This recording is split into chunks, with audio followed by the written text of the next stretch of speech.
so much, Emily. Welcome back. We're going to talk now to Jason Ward, President and CEO of AMF Bakery Systems.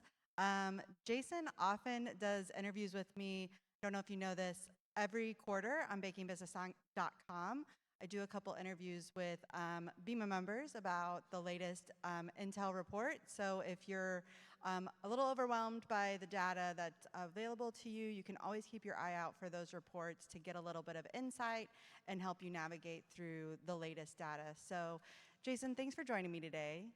How do you use BEMA Intel? Thanks, Charlotte. Thanks, and good to see you all. Good afternoon. Yeah, I mean, it's all about information. We all need accurate, timely, quality information to run our businesses, to do our jobs, to make decisions, and we have information coming at us from every direction. I have found the BEMA Intel is a really powerful kind of calibration tool to look at what we think we know about the current market conditions, and more importantly, what we think is coming ahead, and compare that to what the industry in aggregate is seeing.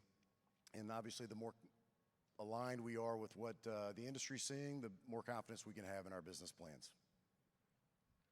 Excellent, that makes a lot of sense.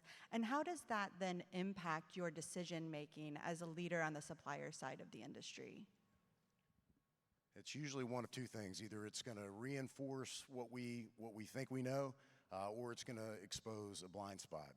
So just kind of simple example, if what we think is the booking trajectory in our business and kind of the forecasts and expectations moving forward is significantly different, so let's say worse than what the industry thinks, and we need to have some tough conversations about what's happening in our business.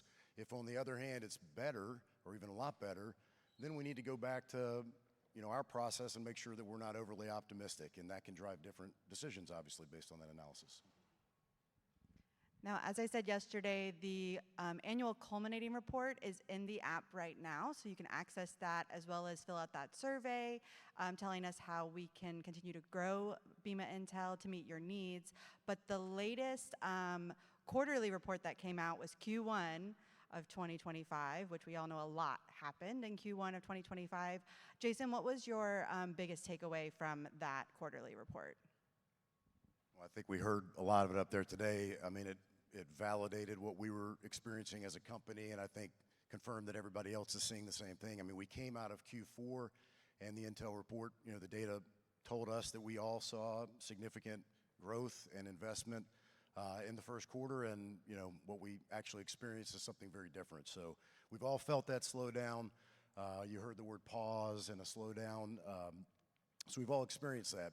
And we all know that's driven mostly by the economic uncertainty and a lot of the geopolitical issues that we're all dealing with.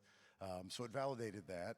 But I think the good news is still in that Q4 data. If you go back, you can see there's a tremendous amount of investment, a strong pipeline, and I think as we see the trade policy situation settle out, we're even seeing progress on that this week.